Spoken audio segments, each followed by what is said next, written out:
नमो भगवते वासुदेवाय।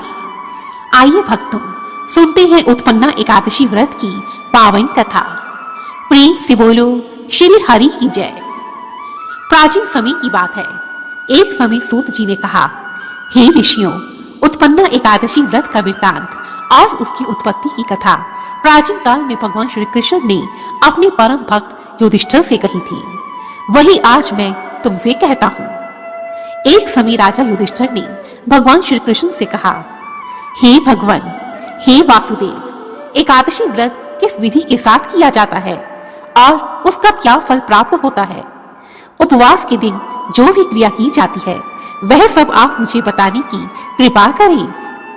राजा युधिष्ठिर की यह बात सुनकर भगवान श्री कृष्ण ने कहा, हे युधिष्ठिर, मैं तुमसे एकादशी व्रत का महात्म्य कहता हूँ, तुम उसे ध्यान पूर्वक श्रवण करो। सर्वप्रथम हेमंत ऋतु में मार्गशीर्ष कृष्ण एकादशी से इस व्रत को आरंभ किया जाता है।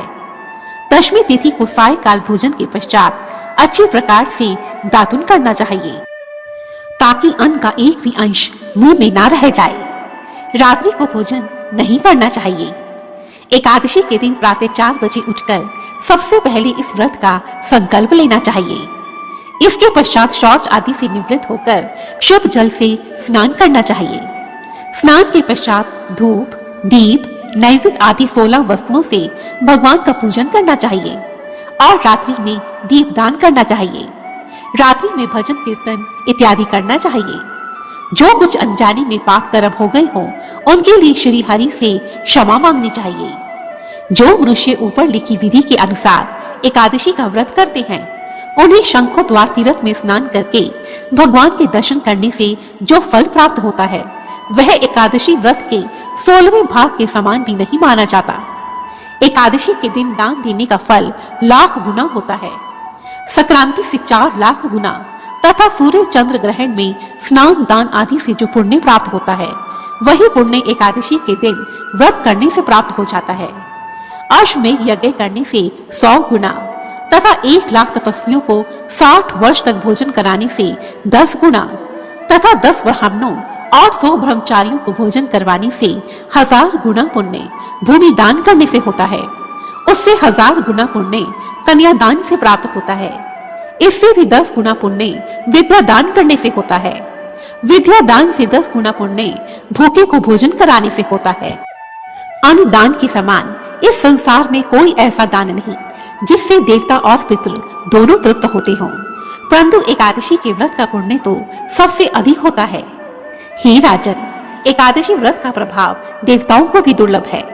रात्रि को भोजन करने वालों को उपवास का आधा फल प्राप्त होता है और दिन में एक बार भोजन करने वाले को भी आधा ही फल प्राप्त होता है, परंतु निर्जल व्रत करने वाले का महात्म्य तो देवता भी वर्णन नहीं कर सकते।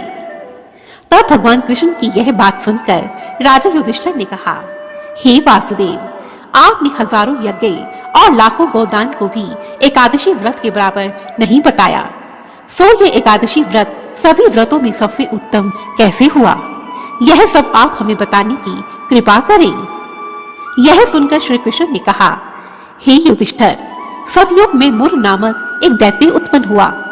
वह बहुत ही बलवान और भयंकर था। उस प्रचंड दैत्य ने इंद्र, आदित्य, वसु, वायु, अग्नि इत्यादि सभी देवताओं को पराजित कर दिया था।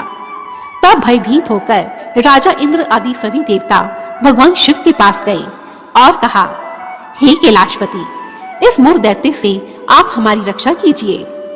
यह सुनकर भगवान शिव ने कहा, हे देवताओं, तुम भक्तों के दुखों का नाश करने वाले भगवान श्री हरि की शरण में जाओ।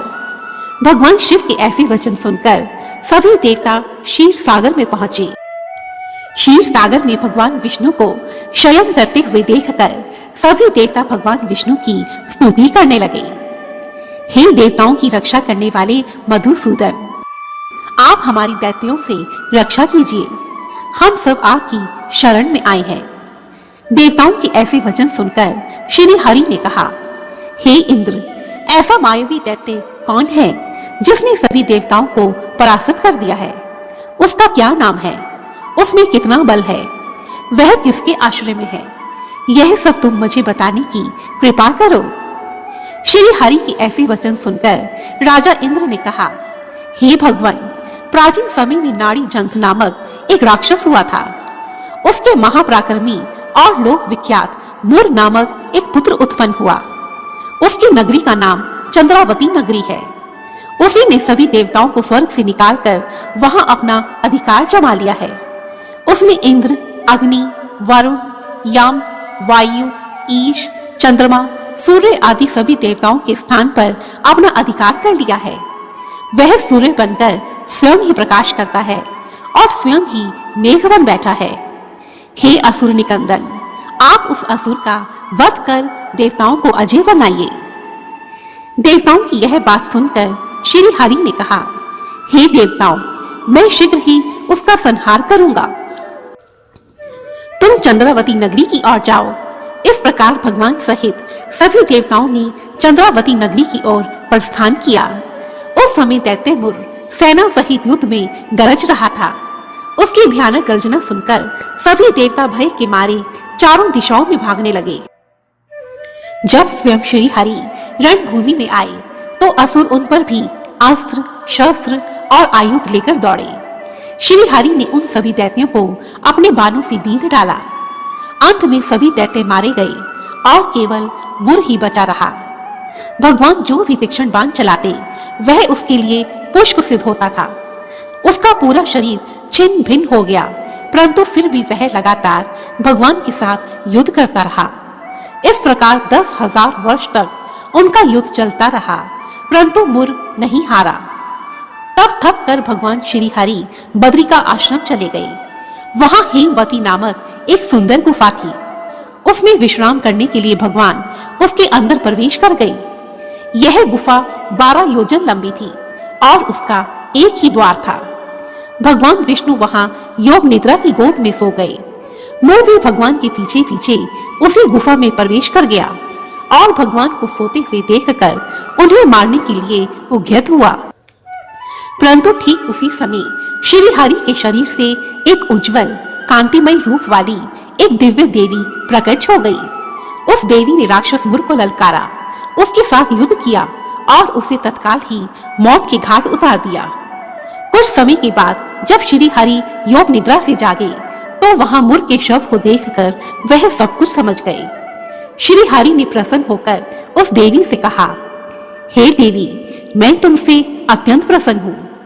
तुम आज एकादशी के दिन प्रकट हुई हो, इसलिए मैं तुम्हें वर प्रदान करता हूँ कि तुम उत्पन्ना एकादशी के नाम से इस धरती पर जानी जाओगी।